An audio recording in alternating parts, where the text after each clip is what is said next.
fellow broke college students and anyone else who is needing a side hustle right now, let's talk about side hustles. Side hustles are an actual real way that you can be adding some sort of passive or active income to your full-time income, just so that you can be bringing in some extra money, and it could be either for saving up for something special like traveling, or actually help you supplement your day-to-day costs. And as a college student and soon to be graduate, I had to find some ways to get my own money because I was studying full-time, so I couldn't have a full-time job. And I know that for some people, it can actually be really hard to find a side hustle, be it because you simply do not have the time to work at a restaurant, or because you have little kids at home and you need to be there with them, so you have to work from home. So I've put together a list of 20 side hustles that you can do. Some of these you can do from home, some of them require you to leave the house, but hopefully one of these will speak to you and you could maybe even start it today and start bringing in some extra money for yourself and for your family, or for your travels, whatever you want to do with it. So let's get right into it. So this first side hustle idea is one that is not new to us minimalists, and it is to sell things that you already have around the house. I'm calling it a side hustle because it does require some time to take pictures of the items and to list them online, but it's actually a really good way to get rid of some stuff and make some money while you're at it. Some ideas of things that are very easy to sell actually are, for example, books on Amazon, like secondhand books on Amazon. They're very, very easy to list, and sometimes Amazon even includes the shipping price already and gives you the shipping tag for you to put on the book. Another good idea is for you to sell clothes on apps like Poshmark or even Facebook. There's plenty of ways that you could go around selling your stuff. The second idea is to sell things that you've created. So if you are someone who is an artist and you make prints, for example, or you can do something really cool with macrame, which is something I really need to get on, then you should open up an Etsy shop and try to sell them. I mean, you can make it a hobby and an income at the same time. I know that some people are against that, but you could always give it a try. It's absolutely free to set up an Etsy shop. So you should give it a try. What's the worst thing that could happen? The third idea is to teach using your basic skills. If you are watching this video, there's a big chance that you speak English, because otherwise you wouldn't understand a word of what I am saying, unless this video is captions, in which case, thanks YouTube.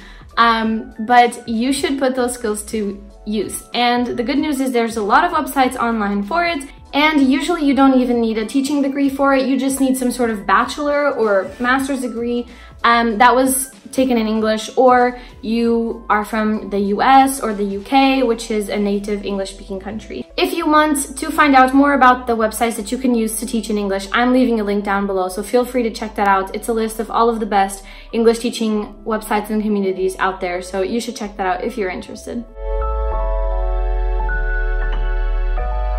The fourth idea is to teach using some of your more expert sort of skills. And what I mean by this is, if you've taken a bachelor degree or a master's degree in something like law or business or economics, and you feel like you could use your knowledge to teach other people, there's plenty of platforms out there where you could do that. Somewhere you could start, for example, is Skillshare. I'm sure you've heard other YouTubers talk about it. No, I am not sponsored by them, unfortunately, but if they want to sponsor me, please do.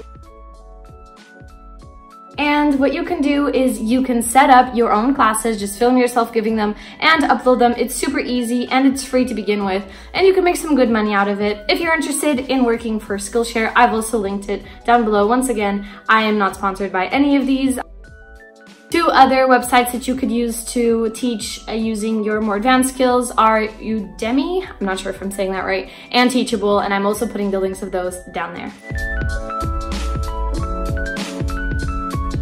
So the fifth idea for a side hustle is to put your skills to good use. And instead of using them to teach, you could just actually start using them. And what I mean by this is just become a freelancer. So for example, if you're great at writing texts, you could become a copywriter. If you're, for example, a legal advisor, you could give legal advice. And there's plenty of websites out there for freelancers. The one I personally love and use every day is Upwork.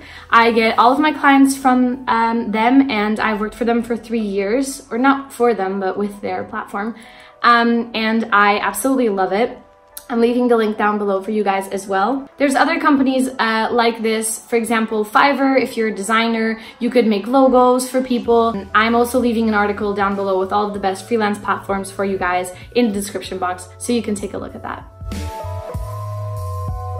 Side hustle number 6 is an obvious one, and it is babysitting. There are plenty of babysitting apps out there, and if you like kids and don't mind spending time with them, you should definitely look into it because it's something that can fit around your schoolwork.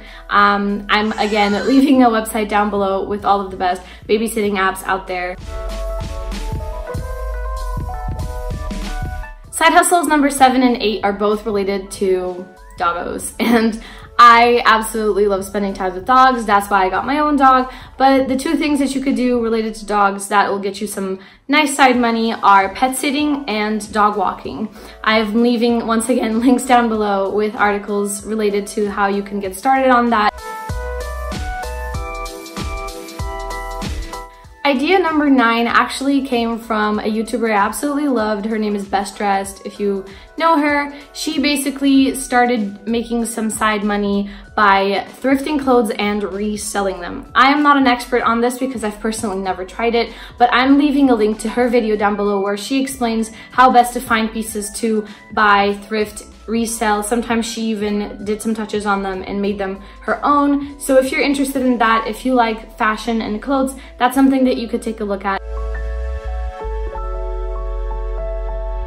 Side hustle number 10 is working for ride-sharing apps. So Uber or Lyft, if you have a license and your own car, you could definitely look into working for one of those. If you're interested on how that works or which company is better for you, I'm leaving a link down below.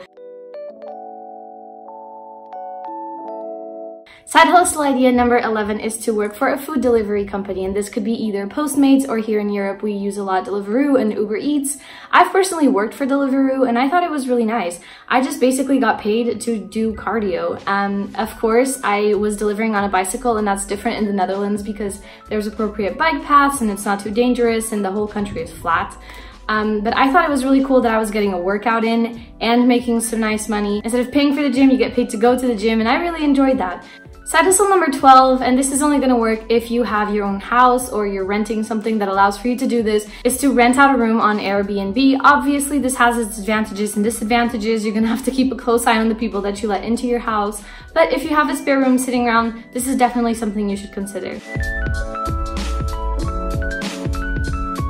And on that note, side hustle number 13 is actually to host an experience on Airbnb. And what this means, if you didn't know this, is Airbnb has an option, which is instead of just renting out a room, you can also book experiences. And this is anything from local cooking classes to tour guides and bike rides and all of these things. So if you are a people person and you feel like you'd be a cool tour guide, then you could definitely sign up and start providing experiences for Airbnb, and you'll make really good money from it. I'm leaving a link down below to their experiences page so you can see how you can sign up for it. Number 14 is for those of you who are experts in something. So this again could be if any of you are lawyers or business specialists, anything like that, is to answer questions on Just Answer. And what this website is that it connects experts to people that have questions, and you basically just answer this person's question and you get paid for it. I'm leaving a link down below once again for you to check out. Number 15 is one that you're all probably gonna sigh at, but it is to work at a restaurant or in retail. I find that restaurants honestly are the better option just because then you have space to get tips, which is always a little bit nicer than just making hourly wage. But this again involves you having a lot of patience. When you choose a side gig, you need to make sure that the total hours that you spend on it are worth your money. So for example, if you're spending half an hour commuting to a restaurant and half an hour commuting back, then you're gonna have to take that extra time and that extra hour, calculate how much you would make in a day and divide it by that total amount of hours. If you want help choosing whether a restaurant or retail would be better for you, then check out the link I'm leaving in the description box down below where it compares the benefits of both of them. Side hustle number 16 is for any aspiring writers out there. If you are a creative writer or an expert writer and you feel like you have something that you'd like to share with the world, you should definitely consider writing and publishing your own book. I know this sounds really intimidating, but hear me out. Amazon has this option where you can write your own book and put it out there for free. Obviously it'll be an ebook, but the good news is you can also get the physical version of your book, and you'll only pay for the ones you actually sell. So say that you price the book at $10 and they're charging you $5 to publish the book, then you'll still be making $5. I don't know what the actual rates are, but the reality is that it makes self-publishing very easy, and you could just write up a book and sell it for $2 a copy just to get your name out there. But if that's something you're interested in, once again, I'm leaving the link in the description box for you so you can take a look at it. Side gig number 17 is to become a mystery shopper. Companies of all kinds actually are looking for mystery shoppers. What mystery shoppers do is they buy in secret and they document their experience, everything from how the store looks to how the service was and buying the actual product and the quality, and you actually get paid to go out and do these things. And sometimes it's even like go eat at a restaurant and document your experience, and they'll pay you not only for eating at the restaurant, but also a fee on top of that. So I mean, if you're looking for some free food, that's actually a really good idea for you. If you're interested in mystery shopping, just Google it in your area, and some sites and companies that do that and hire people for that will pop up. Number 18 is one that is for those of you who have an eye for photography. If you think that you have a good skill for photography, or you don't but you're willing to take some YouTube classes, definitely work on your knowledge and then invest in some basic equipment. It doesn't even have to be that fancy, and then start making a portfolio. Ask some of your friends if you can take some free pictures for them. Make yourself an Instagram page, make it look fancy, and then start offering your services for a price. And as soon as you start getting your name out there, you'll be able to charge more and more. So it's actually a really nice way, if you enjoy taking pictures and picture editing, to get some money. Number 19 is a random one, but it's one that I've personally done, and it gave me a nice amount of money, and it is to help people move. And the way you can do this is you can either find Facebook groups, post it on Facebook, write up notes and post them on like a post board on Walmart. I don't know if that's a thing in the US, but here you can put little notes at supermarkets offering services and just be like, hey, I am pretty strong and I can carry some boxes for you if you need help moving. Just make sure that you're actually fit enough to help, or else you're gonna be a little bit useless. But you know, if that's something that you're able to do, why not offer your services? Last but not least, number 20 is to donate blood or plasma in exchange for some money. Obviously, you have to be very careful when you do this. You have to do it in a certified place and make sure that you are physically capable and able to donate money.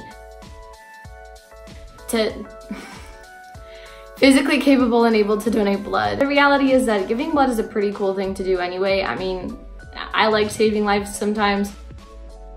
Alright guys, that's all for today's video. I hope you guys enjoyed it and maybe got some ideas for how to bring in some extra cash. If you like this video, please don't forget to give it a big thumbs up and subscribe. You can also turn on post notifications so you never miss a video, and I will see you guys in my next one. Bye!